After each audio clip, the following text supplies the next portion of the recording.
Hello and welcome. My name is Meepolis, they, she, he, and this is Literally Graphic. And today we are looking at Orwell, old Etonian, copper, prole, dandy, militiaman, journalist, rebel, novelist, eccentric, socialist, patriot, gardener, hermit, visionary, by Pierre Christin and Sébastien Verdier, with special contributions from André Juillard, Olivier Belez, Manu Larcenet, Blutch, Juanjo Guarnido, and Enki Bilal. Originally published in 2019, it was translated from French to English by Edward Gauvin and published by Self-Made Hero in 2021.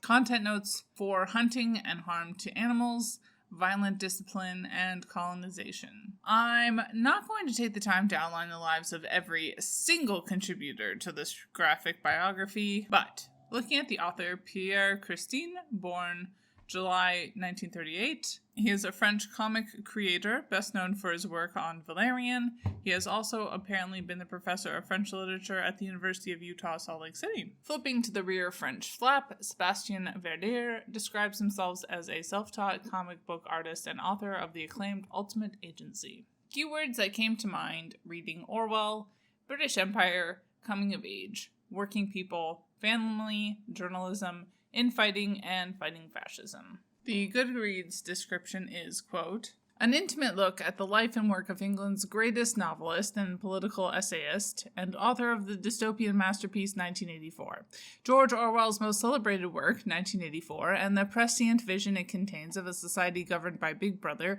predates the constant monitoring of people and data we are familiar with today by over 70 years. But his life was every bit as fascinating and forward-looking as his books.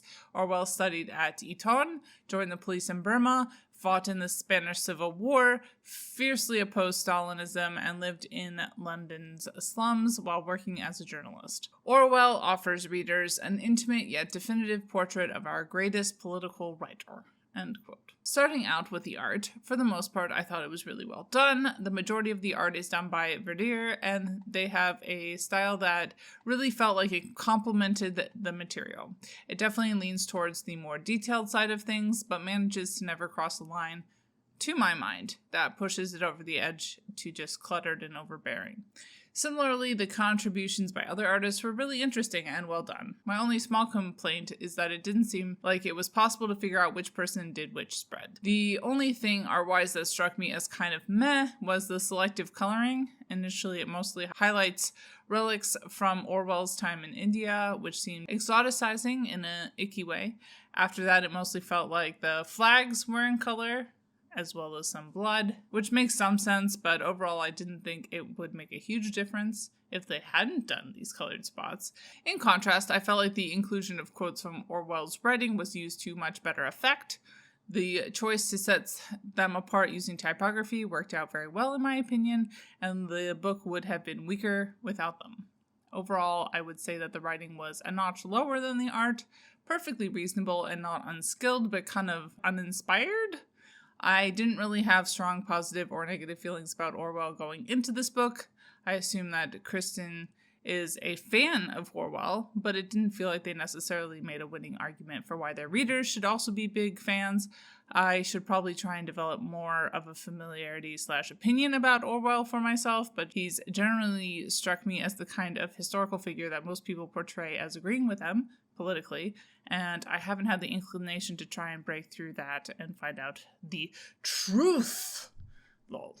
According to this book, he seems to have ended up a fairly liberal and centrist fellow, which seems plausible. At least in this book, it did feel like Orwell was a downwardly mobile figure who was always poorer than his peers, but didn't necessarily struggle that much financially and kind of fetishized poor and working class people, going so far as to wander about disguised as one of them. And as I often say, while queer people have always existed, this book was unsurprisingly very straight and binary. Again, not entirely surprisingly, it also skewed pretty heavily male.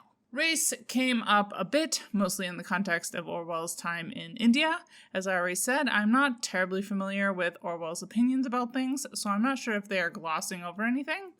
The whole book is literally from another time, so most of it feels dated, although some people who write historical comics still manage to bring modern-day perspectives of some kind to the text, so this is a deliberate choice by Christin. As far as ability and disability, Orwell did contract TB.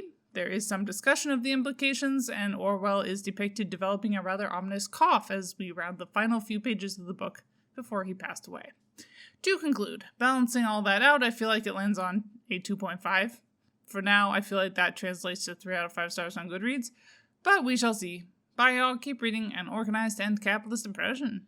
And Literally Graphic is created on land that should be given back to the traditional landholders, which in this case is, to my knowledge, the Mississaugas of the Credit First Nation, an Anishinaabe people, the Haudenosaunee Confederacy, and the Huron-Wendat Nation.